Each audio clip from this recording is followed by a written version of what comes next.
আগের দিনে এক সময় মানুষ মনে করত যে পৃথিবী সমতল। এরপর 1577 সালে স্যার ফ্রান্সিস ড্রেক পৃথিবীর চারপাশে জাহাজে করে ঘুরে আসলেন। তখন তিনি প্রমাণ করেছিলেন যে আমরা যে পৃথিবীর বুকে বসবাস করি এটা আসলে বর্তুলাকার। কোরআন এটা বলেছে 1400 বছর আগে, সূরা নাজিয়াত অধ্যায় নম্বর 79 আয়াত নম্বর 30।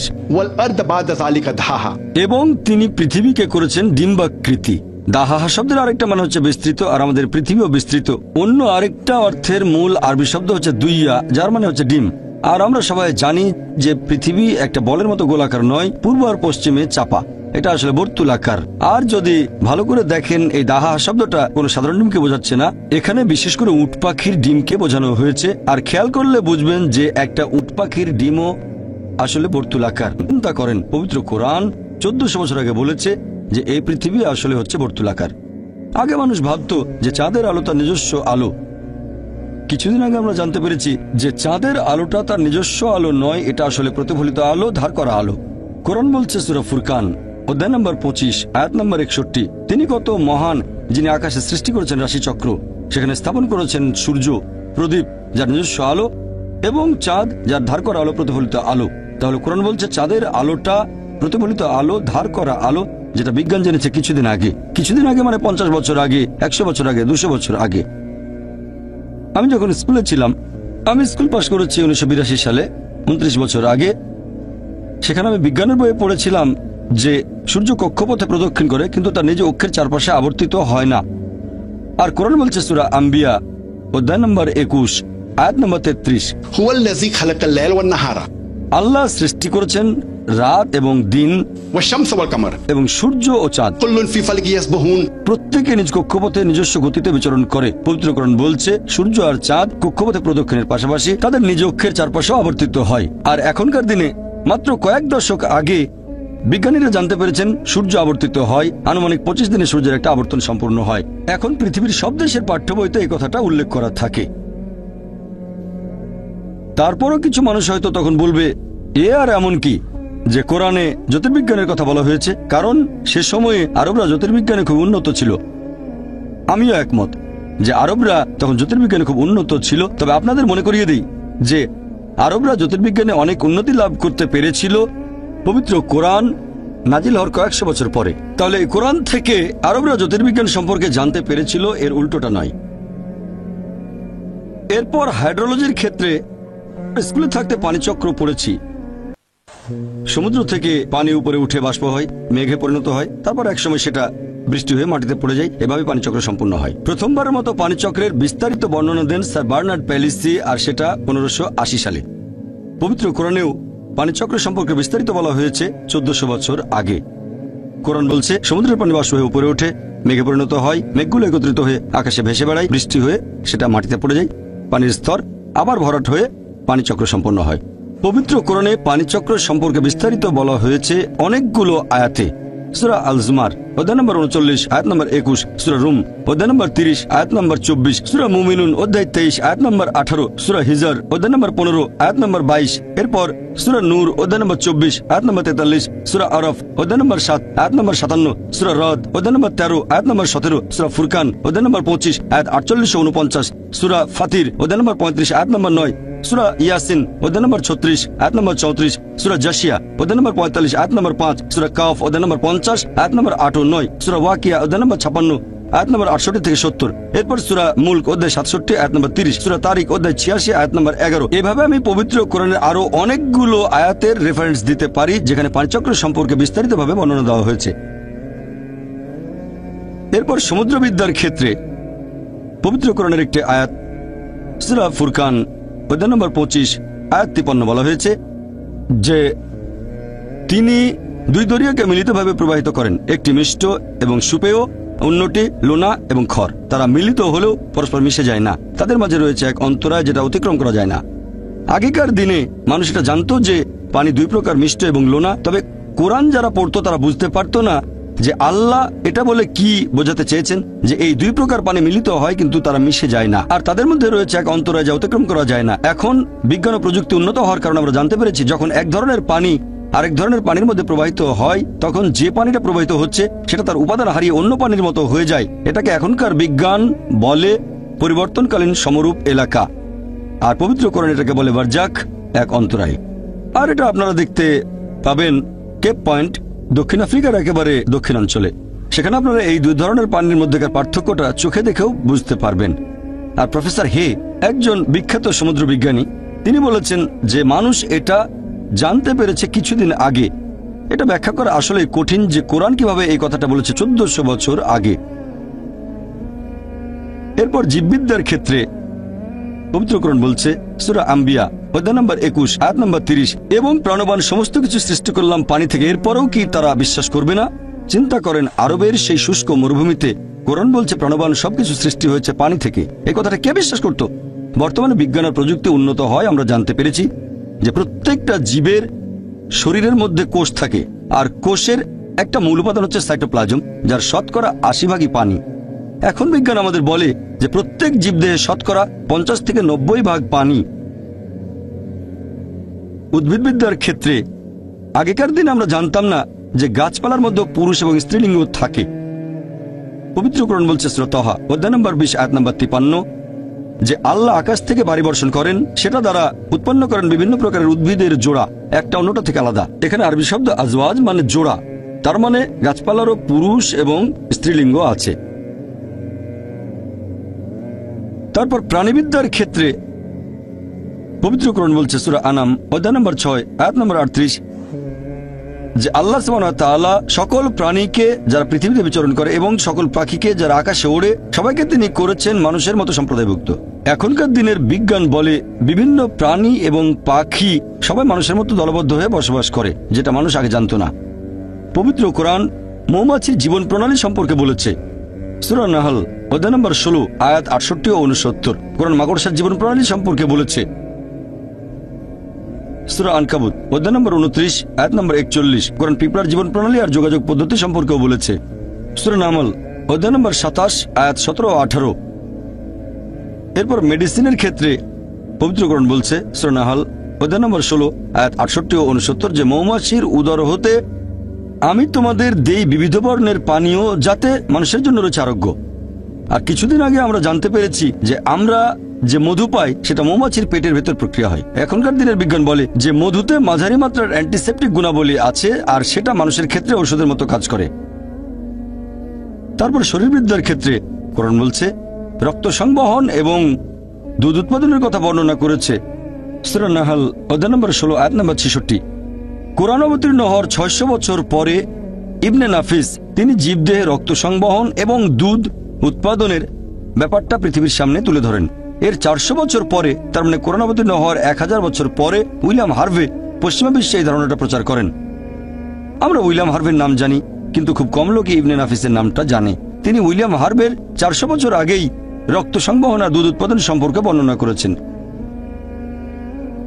তারপর ভ্রূণবিদ্যার ক্ষেত্রে পবিত্র কোরআন মানব ভ্রূণের বিভিন্ন পর্যায় বা স্তরের কথা একেবারে বিস্তারিতভাবে বর্ণনা করেছে সূরা মুমিনুনে অধ্যায় নম্বর 23 আয়াত 12 থেকে 14। বলা হয়েছে প্রথমে ছিল নুতফা, তারপর সেটা হলো আলাকা, তারপর মুদগা, এরপর ইজামা। মানুষ হলো তুচ্ছ শুক্রাণু হতে পরিণত এক অনন্য সৃষ্টি। তারপর সেটা হয় আলাকা, জোঁকের মতো দেখতে একটা বস্তু। এরপর সেটা হয় চিবানো মাংসের মতো। তারপর হাড়গোড় হয়, সে হাড়গোড় ঢেকে দেয় মাংস দিয়ে।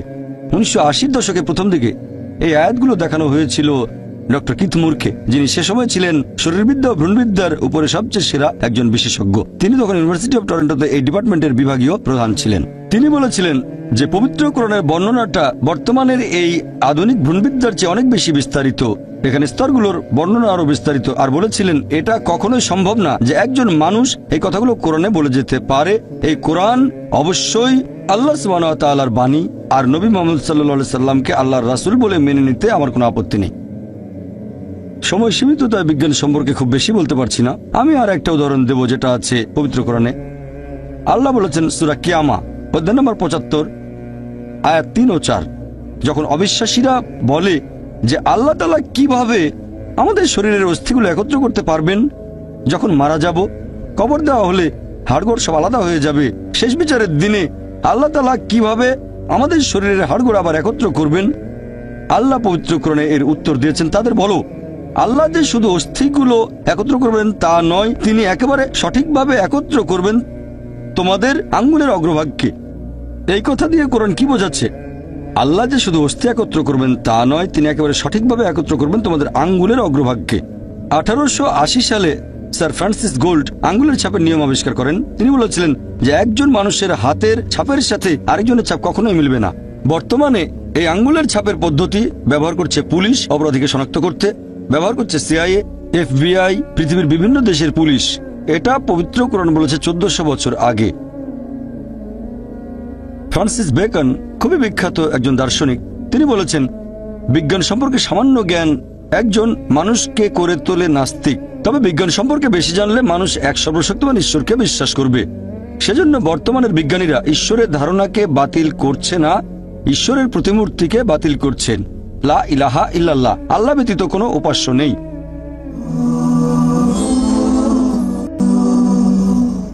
আমার লেকচারের শুরুতে পবিত্র কোরআনের একটা আয়াত বলেছিলাম, সূরা হুজুরাত অধ্যায় নম্বর 49 আয়াত 13 বলা হয়েছে, ইয়া আইয়ুহান নাসু ইন্না খালাকনাকুম মিন যাকিন ওয়া উনসা ওয়া জাআলনাকুম শুউবান ওয়া কাবাইলা লিতাআরাফু ইন্না আক্রামাকুম ইনদাল্লাহি আতকাকুম ইন্নাল্লাহা আলিমুন খাবীর। যার মানে হে মানুষ জাতি, আমি তোমাদের সৃষ্টি করেছি একজোড়া পুরুষ ও নারী হতে, আর তোমাদের বিভক্ত করেছি বিভিন্ন জাতীয় গোত্রে, যাতে তোমরা একে অন্যের সাথে পরিচিত হতে পারো। এমন না যে একে অন্যকে ঘৃণা করবে। আর আল্লাহর নিকট সেই ব্যক্তি সবচেয়ে মর্যাদা সম্পন্ন যার রয়েছে তাকওয়া। আল্লাহ তাআলার কাছে বিচার করার যে মানদণ্ডটা, সেটা লিঙ্গ নয়, গায়ের রং নয়, ধন সম্পদ নয়, অথবা বয়স নয়, সেটা হচ্ছে তাকওয়া, আল্লাহকে মেনে চলা, ধার্মিকতা এবং ন্যায়নিষ্ঠতা। যেটা দিয়ে একজন মানুষ আরেকজনের চেয়ে বেশি মর্যাদা পেতে পারে সেটা হচ্ছে ন্যায়নিষ্ঠতা এবং ধার্মিকতা, অন্য কোনো মানদণ্ড নেই। কোরআন বলছে সূরা রুম অধ্যায় নম্বর 30 আয়াত নম্বর 22, আল্লাহর নিদর্শনগুলোর মধ্যে রয়েছে আকাশমণ্ডলী ও পৃথিবী এবং তোমাদের ভাষা ও বর্ণের বৈচিত্র্য, এতে জ্ঞানীদের জন্য বহু নিদর্শন রয়েছে। পবিত্র কোরআন বলছে তিনি মানুষের গায়ের রং আর ভাষার মধ্যে বৈচিত্র্য দিয়েছেন, যাতে করে জ্ঞানীরা বুঝতে পারে যে এটা আল্লাহ সুবহানাহু ওয়া তাআলার নিদর্শন। এখানে বলা হয়েছে সার্বজনীন ভ্রাতৃত্বের কথা, যে আল্লাহ তাআলা আমাদের পুরো মানুষ জাতিকে সৃষ্টি করেছেন একজোড়া পুরুষ ও নারী হতে, আদম ও হাওয়া, ওনারা শান্তিতে থাকুন। আল্লাহ সুবহানাহু ওয়া তাআলা বলেছেন সূরা ইসরা অধ্যায় নম্বর 17 আয়াত নম্বর 70, ওয়ালাকাদ কাররামনা বনি আদম, আমি আদম সন্তানকে মর্যাদা দান করেছি। আল্লাহ তাআলা পবিত্র কোরআনে বলেছেন যে আদম সন্তানদের সবাই, হোক তারা কালো বা সাদা, পুরুষ বা নারী, তারা জন্মাক ভারতে বা আমেরিকায় বা যুক্তরাজ্যে, তারা এই পৃথিবীর যে কোনো জায়গাতে থাকুক, আল্লাহ তাআলা আদম সন্তানদের সবাইকে মর্যাদা দান করেছেন, পুরো মানুষ জাতিকে। আর ইসলাম সার্বজনীন ভ্রাতৃত্বের কথা বলার পাশাপাশি একেবারে হাতে কলমে দেখিয়ে দেয় যে প্রত্যেক মুসলিম যারা ইসলাম ধর্ম পালন করে তারা প্রতিদিন কমপক্ষে 5 বার এই কাজটাকে করে দেখাবে। আমি এখানে ইসলাম ধর্মের একটা স্তম্ভের কথা বলছি, সালাত বা নামাজ, প্রার্থনা করা। আমাদের প্রিয় নবী মুহাম্মদ সাল্লাল্লাহু আলাইহি ওয়াসাল্লাম বলেছেন, যখন তোমরা নামাজের জন্য দাঁড়াবে কাঁধে কাঁধ লাগিয়ে দাঁড়াবে। আপনার পাশে যে লোকটা দাঁড়িয়ে আছে, হোক সে কালো বা সাদা, ধনী বা গরিব, রাজা বা ফকির, যখন আপনি নামাজ পড়তে দাঁড়াবেন কাঁধে কাঁধ লাগিয়ে দাঁড়াবেন। এভাবে আমরা সার্বজনীন ভ্রাতৃত্বের চর্চা করি প্রতিদিন কমপক্ষে 5 বার। এই ভ্রাতৃত্বের আরেকটা উদাহরণ হলো হজ। এটা ইসলাম ধর্মের আরেকটা স্তম্ভ। যেসব ধনী লোকের সামর্থ্য আছে, যাদের স্বাস্থ্য উপযোগী মক্কা ভ্রমণের জন্য হজ করতে, তারা জীবনে অন্তত একবার সেখানে যাবে। আর হজ হচ্ছে পৃথিবীর মধ্যে সবচেয়ে বড় বার্ষিক সম্মেলন, যেখানে 30 থেকে 40 লাখ মানুষ আসে পৃথিবীর বিভিন্ন দেশ থেকে, যেমন আমেরিকা, কানাডা, যুক্তরাজ্য, মালয়েশিয়া, পৃথিবীর বিভিন্ন দেশ থেকে সবাই এসে আরাফাত ময়দানে তারা একত্রিত হয়। আর সে সময় তারা পরে থাকে 2 টুকরো সেলাই না করা কাপড়, সাদা রঙের কাপড়। আপনি বুঝতে পারবেন না আপনার পাশে যে লোকটা দাঁড়িয়ে আছে সে রাজা না ফকির। আর সবাই তখন মুখে একটা কথাই বলতে থাকে, লাব্বাইক আল্লাহুম্মা লাব্বাইক, শোনো হে প্রভু, আমরা এসেছি তোমার আহ্বানে। ইসলাম হাতে কলমে সার্বজনীন ভ্রাতৃত্বের চর্চা করে। অনেক ধর্ম বিশ্বাস করে যে মানুষ জাতি সৃষ্টি হয়েছে একজোড়া পুরুষ ও নারী হতে, আদম ও হাওয়া। তবে কিছু ধর্ম আছে যারা শুধুমাত্র হাওয়াকে দায়ী করে মানুষ জাতির পতনের জন্য, যে এটাই আদি পাপ। তবে কোরআন পড়লে দেখবেন সেখানে আল্লাহ তাআলার আদেশ অমান্য করার দায়ভারটা দুজনের উপরই দেওয়া হয়েছে, আদম এবং হাওয়া, তারা শান্তিতে থাকুন। কোরআন বলছে সূরা আরফ অধ্যায় নম্বর 7 আয়াত 19 থেকে 27, আদম এবং হাওয়া তারা শান্তিতে থাকুন। তাদের দুজনকেই এখানে বেশ কয়েকবার সম্বোধন করা হয়েছে। তারা দুজনেই আল্লাহর আদেশ অমান্য করেছেন, দুজনে তওবা করেছেন, দুজনকে ক্ষমা করা হয়েছে। দায়ভারটা দুজনের উপরই দেওয়া হয়েছে। পবিত্র কোরআনে এরকম একটা আয়াত নেই যেখানে দায়ভারটা শুধু হাওয়াকে দেওয়া হয়েছে। তবে পবিত্র কোরআনে একটা আয়াত আছে সূরা তাহা অধ্যায় নম্বর 20 আয়াত নম্বর 121 বলা হয়েছে, এখানে শুধু আদম আলাইহিস সালামকে বলা হয়েছে যে তিনি আল্লাহকে অমান্য করেছেন। তবে সামগ্রিকভাবে কোরআন পড়লে দেখবেন দায়ভার দুজনের উপরই সমানভাবে দেওয়া হয়েছে। এরকম কিছু ধর্ম আছে আর তারা বলে যে মানব জাতির পতনের জন্য দায়ী হলো নারী। ইসলাম এটাতে বিশ্বাস করে না। কিছু ধর্ম বলে এই কারণে হাওয়াকে আল্লাহ শাস্তি দিয়েছেন, আর প্রসব যন্ত্রণা হচ্ছে মহিলাদের উপর আল্লাহর অভিশাপ এবং শাস্তির ফল। তবে ইসলামে গর্ভধারণ মহিলাদের সম্মান বাড়িয়ে দেয়। কোরআন বলছে সূরা নিসা অধ্যায় নম্বর 4 আয়াত নম্বর 1, তোমাকে ধারণ করা গর্ভকে শ্রদ্ধা করো। কোরআন বলছে সূরা লুকমান অধ্যায় নম্বর 31 আয়াত নম্বর 14, আমি মানুষকে নির্দেশ দিয়েছি বাবা মার সাথে সদাচরণ করার জন্য। অনেক কষ্ট বরণ করে মা তার সন্তানকে গর্ভধারণ করে এবং তার দুধ ছাড়ানো হয় 2 বছরে। কোরআনের কথাটা আবার বলা হচ্ছে সূরা আকাফ অধ্যায় নম্বর 46 আয়াত নম্বর 15, আমি মানুষকে বাবা মার সাথে সদ্ব্যবহার করার নির্দেশ দিয়েছি। কষ্টের সাথে মা তাকে গর্ভে ধারণ করে এবং প্রসব করে কষ্টের সাথে। তাহলে গর্ভধারণ মহিলাদের মর্যাদা বাড়িয়ে দেয়, কোনোভাবেই তাদের ছোট করে না। আর আমাদের প্রিয় নবী বলেছেন, এটা আছে সহিহ বুখারীতে। সহিহ বুখারী হলো সর্বশেষ চূড়ান্ত নবী মুহাম্মদ সাল্লাল্লাহু আলাইহি সাল্লামের কথা ও কাজের একটা নির্ভরযোগ্য সংগ্রহ। সহিহ বুখারীতে উল্লেখ আছে খণ্ড নম্বর 8 আদব কায়দা অধ্যায় 2 হাদিস নম্বর 2, একবার এক লোক নবীকে জিজ্ঞেস করলো, এই পৃথিবীতে সবচেয়ে বেশি সাহচর্য আর ভালোবাসা কার প্রাপ্য? নবী বললেন, তোমার মা। লোকটা জিজ্ঞেস করলো, তারপর কে? নবী আবারও বললেন, তোমার মা। লোকটা জিজ্ঞেস করলো, তারপর কে? নবী আবারও বললেন, তোমার মা। লোকটা চতুর্থবারের মতো জিজ্ঞেস করলো যে তারপর কে? তখন নবী বললেন যে তোমার বাবা। তার মানে সাহচর্য আর ভালোবাসার থেকে 75% পাচ্ছেন মা, আর বাকি 25% পাচ্ছেন বাবা। এক কথায় মা পাচ্ছেন গোল্ড মেডেল, পাচ্ছেন সিলভার মেডেল, এর পাশাপাশি ব্রোঞ্জ মেডেলটাও, আর বাবাকে শুধু একটা সান্ত্বনা পুরস্কার নিয়ে সন্তুষ্ট থাকতে হচ্ছে। ইসলাম ধর্মের এই শিক্ষাগুলো আমরা মেনে চলি। যদি ভালো করে দেখেন, ইসলাম মহিলাদের অর্থনৈতিক অধিকার দিয়েছে পশ্চিমা বিশ্বের 1300 বছর আগে। 1400 বছর আগে ইসলাম একজন প্রাপ্তবয়স্ক মহিলাকে এই অধিকার দিয়েছে, তারা অন্য কারো অনুমতি ছাড়াই কোনো সম্পদের মালিক বা সম্পদ দান করতে পারবে। পশ্চিমা বিশ্ব মহিলাদের সম্পদের মালিকানা নেয়া বা দান করার অনুমতি দিয়েছে, সেটা হচ্ছে 1870-এর দশকে। সেটা ছিল ম্যারিড উইমেন প্রপার্টি অ্যাক্ট। সেখানে বলা হয়েছে একজন প্রাপ্তবয়স্ক বিবাহিত মহিলা তার স্বামীর অনুমতি ছাড়াই সম্পদের মালিক হতে বা সেটা দান করতে পারবেন। পরে এই আইনটা সংশোধন করা হয়েছে। ইসলাম মহিলাদেরকে অর্থনৈতিক অধিকার দিয়েছে পশ্চিমা বিশ্বের 1300 বছর আগে। আর ইসলাম ধর্মে আমরা এই শব্দটা মানি না যে হাউস ওয়াইফ। ইংরেজি ভাষায় এটা ব্যবহার করা হয়, কারণ আমরা মনে করি না যে সেই মহিলার বিয়ে হয়েছে ঘরের সাথে, যে তাদের বলবো হাউস ওয়াইফ। আমরা এসব ক্ষেত্রে যেটা বলি সেটা হচ্ছে হোম মেকার, যে ব্যক্তি ঘরটা তৈরি করেন, যে ঘরকে গঠন করে। যদিও অনেকেরই ইসলাম সম্পর্কে ভুল ধারণা আছে, আর অনেকেই মনে করে যে ইসলাম ধর্মে পুরুষ এবং নারী সমান নয়। সত্যি বলতে ইসলাম ধর্মে পুরুষ এবং নারী সমান, তবে এই সমান হওয়া মানে অভিন্নতা নয়। তারা সমান, তবে একই রকম নয়। আছে তাদের শারীরিক গঠনে পার্থক্য, মানসিক গঠনে পার্থক্য, প্রাকৃতিক গঠনে পার্থক্য, তাদের ভূমিকাও আলাদা। সব মিলিয়ে পুরুষ এবং নারী সমান। কিছু কিছু ক্ষেত্রে মহিলারা হয়তো কিছুটা এগিয়ে আছে, আবার কিছু ক্ষেত্রে পুরুষ হয়তো এগিয়ে আছে। আপনাদের একটা উদাহরণ দেই। মনে করেন একটা ক্লাসে দুজন ছাত্র এ আর বি, তারা দুজনেই প্রথম হলো একটা পরীক্ষায়। দুজনে 180 পেয়েছে। যখন পরীক্ষার খাতাটা দেখলেন, সেখানে 10টা প্রশ্ন, মানে 10টা উত্তর, ধরেন প্রত্যেকটাতে 10 নাম্বার। দেখা গেল 1 নম্বর প্রশ্নের উত্তরে ছাত্র এ পেয়েছে 10-এর মধ্যে 9, ছাত্র বি পেয়েছে 10-এর মধ্যে 7। এরপর 2 নম্বর প্রশ্নের উত্তরে ছাত্র বি পেয়েছে 10-এ 9, আর ছাত্র এ সে পেয়েছে 10-এর মধ্যে 7। আর বাকি 8টা প্রশ্নের উত্তরে দুজনেই পেয়েছে 10-এর মধ্যে 8। যদি যোগ করেন দুজনেই পেয়েছে 180, তার মানে সমান। তবে 1 নম্বর প্রশ্নের উত্তরে ছাত্র এ কিছুটা এগিয়ে আছে, আর 2 নম্বর প্রশ্নের উত্তরে ছাত্র বি কিছুটা এগিয়ে আছে। বাকি প্রশ্নগুলোতে তারা দুজনেই সমান হয়েছে, আর সামগ্রিকভাবে তারা সমান। একইভাবে ইসলাম ধর্মে পুরুষ এবং নারী সমান। কিছু কিছু ক্ষেত্রে পুরুষরা কিছুটা এগিয়ে আছে, আর কিছু কিছু ক্ষেত্রে মহিলারা কিছুটা এগিয়ে আছে। যেমন ধরেন, যদি একজন চোর, একজন ডাকাত আমার ঘরে ঢোকে, তখন আমি বলবো না যে আমি নারী স্বাধীনতায় বিশ্বাস করি, এটা বলে আমার স্ত্রী বা মেয়েকে লড়াই করতে পাঠিয়ে দেব না। যেহেতু আল্লাহ আমাকে শারীরিক শক্তি দিয়েছেন, তাই লড়াই করার দায়িত্ব আমার। পবিত্র কোরআন বলছে সূরা নিসা অধ্যায় 4 আয়াত নম্বর 34 যে আল্লাহ পুরুষকে বেশি শক্তি দিয়েছেন, মহিলাদের নিরাপত্তা দায়িত্ব তার। তাহলে শক্তিতে পুরুষ কিছুটা এগিয়ে আছে। আমি আগে আরেকটা উদাহরণ দিয়েছিলাম, যখন সন্তানদের সাহচর্য আর ভালোবাসার কথা আসবে বাবা মার প্রতি, মহিলারা এখানে পুরুষদের চেয়ে 3 গুণ বেশি সাহচর্য পাওয়ার দাবি রাখে। মা 3 গুণ বেশি ভালোবাসা আর সাহচর্য পাবে বাবার চেয়ে। তাহলে এখানে মহিলারা কিছুটা এগিয়ে আছে। তাই কথাটা হচ্ছে ইসলামে পুরুষ এবং নারীর সমান। কিছু কিছু ক্ষেত্রে মহিলারা পুরুষদের চেয়ে এগিয়ে, আর কিছু ক্ষেত্রে পুরুষরা এগিয়ে আছে।